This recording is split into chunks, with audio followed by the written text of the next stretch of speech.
Is recording now. All right, welcome to this interview for class MGMT 600. Today I'm interviewing Jessica Parker. She is, you want to introduce yourself in your title? I am Jessica Parker, the Director of Projects and Services for Minnesota IT Services, supporting Minnesota Pollution Control Agency and the Board of Water and Soil Resources. I am responsible for projects and services, which means project management, business analysis, quality assurance, business intelligence system support, which includes our database administrators and our architect, as well as user services. As you can see, that was a lot for you to consume. So let me recap what she said really quickly. So the name of the business is Minute IT Services. We support Minute IT Services is the enterprise level vehicle for information technology services technology. For state of Minnesota agencies and boards. And she's the director. We could skip over all the location information. You'll be able to see that in the document that's provided. Should we have the context diagram of the organization? Yeah, sure. Because that makes it a little easier to kind of see how. And of course, it's a context diagram. Yeah. There we go. Context diagram for the organization. Hopefully you guys can see that. I'll hold it up for a little bit longer so you could consume and digest. And if you need more time, you could hit pause and take as long as you want. All right, moving on. Thank you for that. So one of the things that we were looking for is also the NAICS code, which is very difficult to find because we are under Minnesota Department of Administration. Yet all of the Minnesota agencies kind of fall under the Minnesota Department of Administration at some level from a NAICS code perspective. Okay. Given how the NAICS codes are used, they're really more about for-profit businesses than nonprofit and government services. Okay, thank you. And the year started. Minnesota IT Services was created by legislative mandate. So the state of Minnesota legislature created Minnesota IT Services as a distinct agency in 2011, pulling agency members from all of the state agencies that had independent IT shops embedded within them. And it was part of a legislative mandate to consolidate and make operations more cost-effective, more efficient. That was the intent. Is there any legal form of ownership? And I don't think that applies because it's a state agency. Because it's an agency, we have a commissioner. So we have our state commissioner for Minnesota IT Services, which is Commissioner Tom Baden. And he's the man at the top who reports directly to Governor Dayton. The state of Minnesota would arguably be our owner, given that we're a government agency. So all taxpayers own us. That makes sense.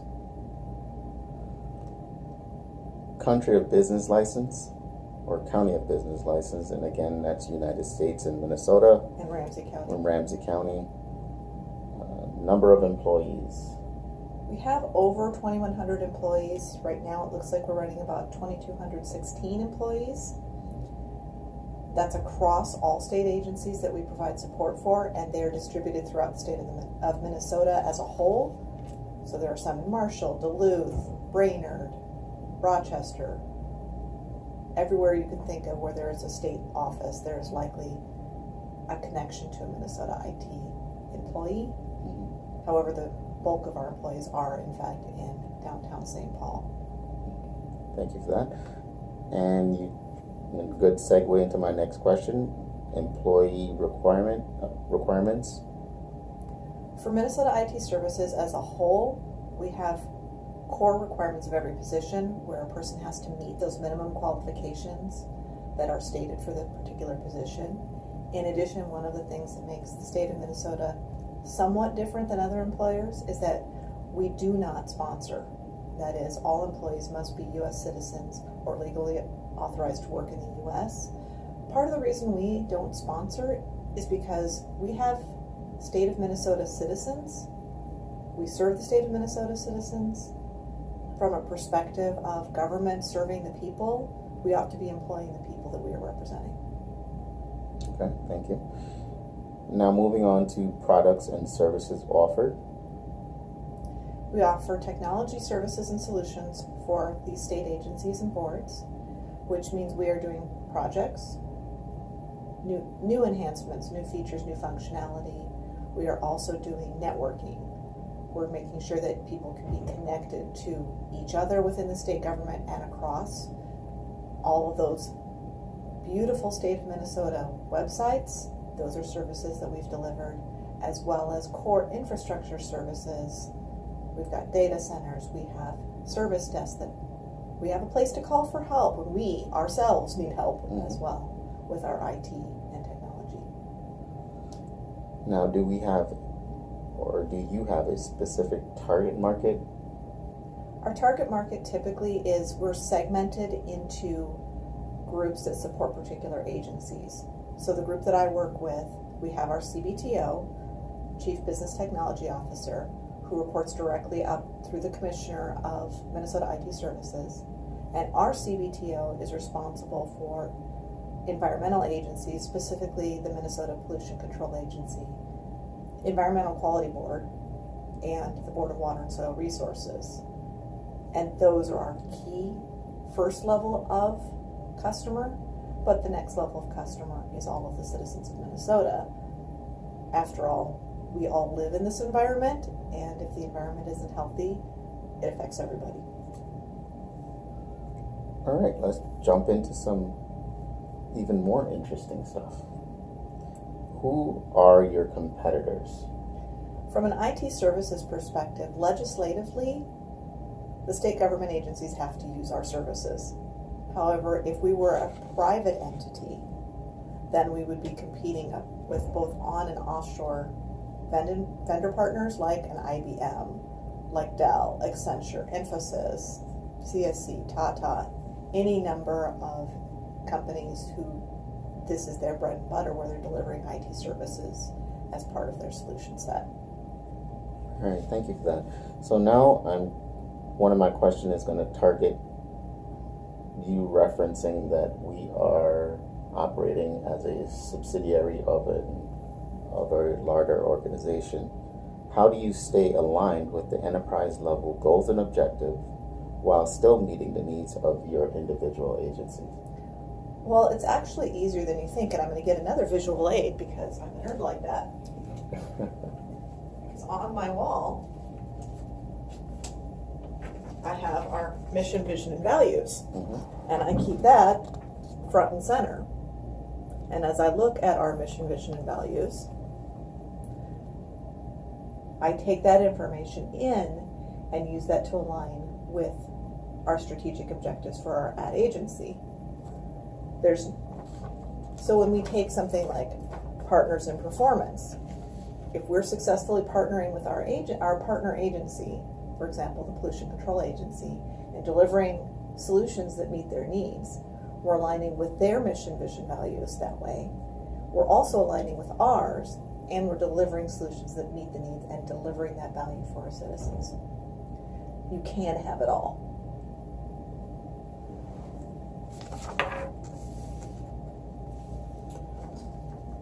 So my next question is, how do you foresee economic or other changes that could potentially affect this business? If so, what's the mitigation or contingency plan? Well, IT is one of those work streams that always has more demand than it can meet. It's an infinite supply of demand, but it's not an infinite supply of capacity.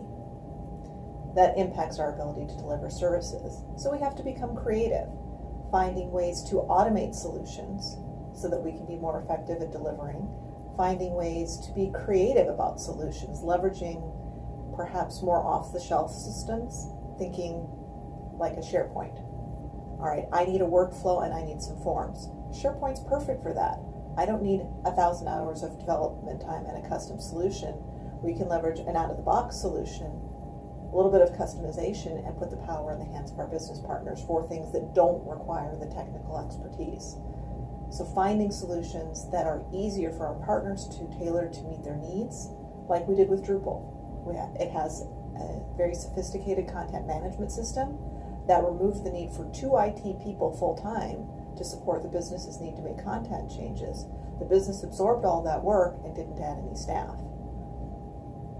So finding creative solutions to meet the business needs in ways that provide smart technology usage and are efficient and cost-effective continues to be a driver for everything we do in IT.